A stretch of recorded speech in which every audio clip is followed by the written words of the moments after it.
नमस्कार। नौशकी के हमले के बाद पाकिस्तान की सेना के हौसले पस्त हैं और अब उन्होंने हथियार डालने जैसी सिचुएशन आ चुकी है उनकी तरफ से। इसी को देखते हुए इमरान खान पहुंचे नौशकी, चाइना के विजिट पे थे। चाइना के विजिट के बाद वहां पहुंचे और पहुंचने के बाद उन्होंने वहां पर जाकर बोला कि फ्रंटियर कोर और दूसरी सेना जो वहां पर का लड़ रही थी, उन दोनों की 15% सैलरी बढ़ाई जाएगी। ये सैलरी बढ़ाने का जो लॉलीपॉप है, ये आज ही क्यों दी गई? इसलिए दी गई क्योंकि उन्हें भी पता था कि पाकिस्तानी सेना अब इतनी इतनी बड़ी कैजुअल्टी हुई है और खतरा है पाकिस्तानी सेना की काम करने में। वहां पे इस समय कोई सैनिक लड़ना ही नहीं चाह रहा है, तो हमें पैसा देना पड़ेगा और बढ़ाना पड़ेगा। इनफैक्ट उन्होंने ये भी बोला कि मैं आज इसलिए आया हूं कि पूरा देश उनके साथ खड़ा है, सेना के साथ खड़ा है। खैर, सच तो ये है कि पूरा देश भले ही खड़ा हो, लेकिन वो बेचारे जब उन पे हमला होता है तो वो अकेले खड़े होते हैं। फ्रंटियर कोर हो या कोई और हो, सबकी हालत खराब ही है। सब के सब अकेले खड़े हैं, पाकिस्तान से कोई हेल्प नहीं है। अच्छा, जहां तक बात यह कि वो बहुत पावरफुल हो चुके हैं बलूचिस्तान के फ्रीडम फाइटर्स, और फ्रीडम फाइटर्स के पास लेटेस्ट इक्विपमेंट आ गया और उनके पास टैक्टिक्स आ गई हैं कि कैसे हमला करना है। इस अटैक से, नौशकी अटैक से, पाकिस्तानी आर्मी को एक बात तो समझ में आ गई कि बलूचिस्तान में पोस्टिंग होगी तो अब पता नहीं कब आपकी जान चली जाए। फ्रंटियर कोर और पाकिस्तान रेंजर्स, जिनकी ये सैलरी बढ़ाई गई है, ये पाकिस्तानी आर्मी की पूरी की नहीं बढ़ी है, सिर्फ इन्हीं दो की बढ़ी है, क्योंकि ये दोनों वहां पर हैं। अटैक के बाद ही क्यों सैलरी बढ़ाई गई, इस पर एक सवालिया निशान तो बनता है कि भाई अटैक से पहले बढ़ाते, कभी और बढ़ाई होती, एनुअल इंक्रीमेंट पे बढ़ाई होती, आज ही क्यों ये बताया गया। अब साथ साथ उन्होंने ये भी बोला हमारी इकोनॉमी खराब है और हम इकोनॉमी को बेटर करेंगे तो और सैलरी बढ़ाएंगे। इसका मतलब यह है कि सैलरी बढ़ाने के लिए पैसा नहीं था अब भी, इसीलिए पूरी पाकिस्तानी आर्मी की नहीं बढ़ाई गई, इन दो की बढ़ाई गई। अब तीसरी बात यह कि पाकिस्तान की सेना के हौसले पस्त हैं, फिर भी उन्होंने बोला कि हमारी जो सेना है उसकी बराबरी कोई नहीं कर सकता। अरे 3 दिन तक तुम बीएलए की बराबरी नहीं कर पाए, freedom fighter, Baloch freedom fighters की बराबरी नहीं कर पाए, उसके बाद तुम कह रहे हो पाकिस्तान की सेना की कोई बराबरी नहीं कर सकता। अरे यार, तुम्हारे पास तो न्यूक्लियर वेपन था, वो इमरान खान तुम्हारी शादी के लिए रखे थे, कहाँ गए? वो यूज तो होने थे ना, वो यूज नहीं हुए। चलिए, तुमने न्यूक्लियर वेपन यूज नहीं किया, चलो मैं अच्छी बात है, नहीं यूज करना चाहिए। तुम्हारे पास JF-17 था, उसने क्या किया? और दूसरे थे, उसने क्या किया? फ्रंटियर, तुम्हारी 6 लाख की आर्मी है, वो 3 दिन तक कंट्रोल नहीं हुआ और हेडक्वार्टर पे अटैक हुआ यार।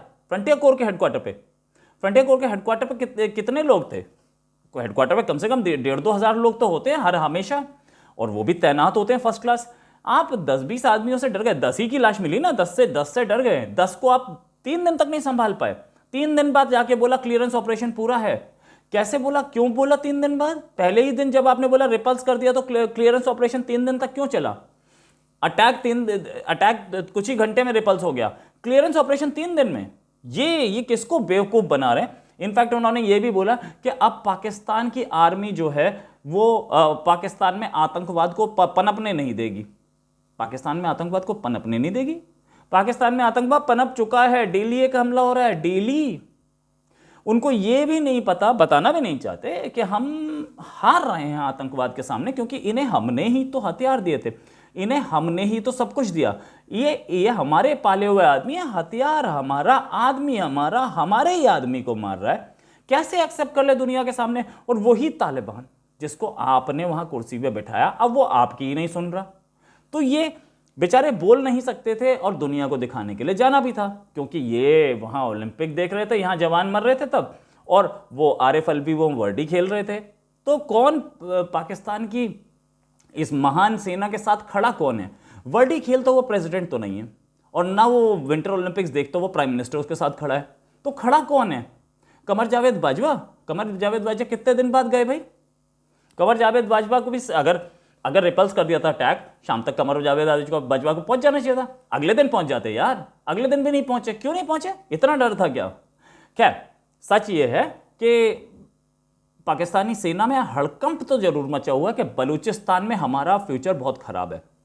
इसीलिए वहां जाके सैलरी बढ़ाने की, और सिर्फ इन दो की, जो वहां पर मारे गए या जो वहां पर अपना लड़ रहे हैं बलूचिस्तान के फ्रीडम फाइटर्स से। फ्रीडम फाइटर्स से लड़ना आसान नहीं है, क्योंकि उनको आपकी आर्मी के ही रिटायर्ड कर्नल और मेजर जनरल ट्रेनिंग दे रहे हैं, और आपकी आर्मी के ही रिटायर्ड लोग ट्रेनिंग दे रहे हैं और हथियार भी सप्लाई कर रहे हैं। उन्हें पता है कि पाकिस्तानी आर्मी की वॉर टैक्टिक्स कैसी हैं, पाकिस्तानी आर्मी कैसे लड़ती है और कहां तक लड़ सकती है, सब पता होने के बाद इसीलिए तो उन्होंने अंदर के नक्शे निकाल करके वो अंदर तक पहुंच गए। और कौन भेज सकता था, और कौन भेज सकता था? नक्शा क्या इंडिया के पास था फ्रंटियर कोर का? नहीं था।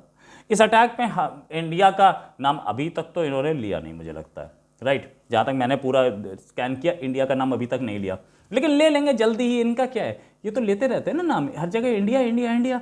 तो इंडिया का नाम लेने की मैं भी इंतजार कर रहा हूं कि कब इंडिया का नाम ले। और एक डोजियर पकड़ा है कि इंडिया ने करवाया, हम भी देखना चाहते हैं। पाकिस्तान को पहले ही चाइना हड़का चुका है कि हमारे लोग भी पाकिस्तान में हैं और हमारे इंटेलिजेंस भी काम करती है, और उसे अच्छी तरह से पता है कि दासू अटैक इंडिया ने नहीं किया था, और दूसरे अटैक्स जो हमारे ऊपर हैं वो इंडिया नहीं करवा रहा है। चाइना का एक भी स्टेटमेंट नहीं है इस पर।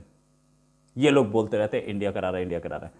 खैर एनीवेज, इनका अपना मामला खुद सुलटे, हमें उससे मतलब नहीं, लेकिन झूठ ना बोलें। और पाकिस्तानी आर्मी का जो गिरा हुआ मोराल है ना, वो 15% से नहीं बढ़ने वाला।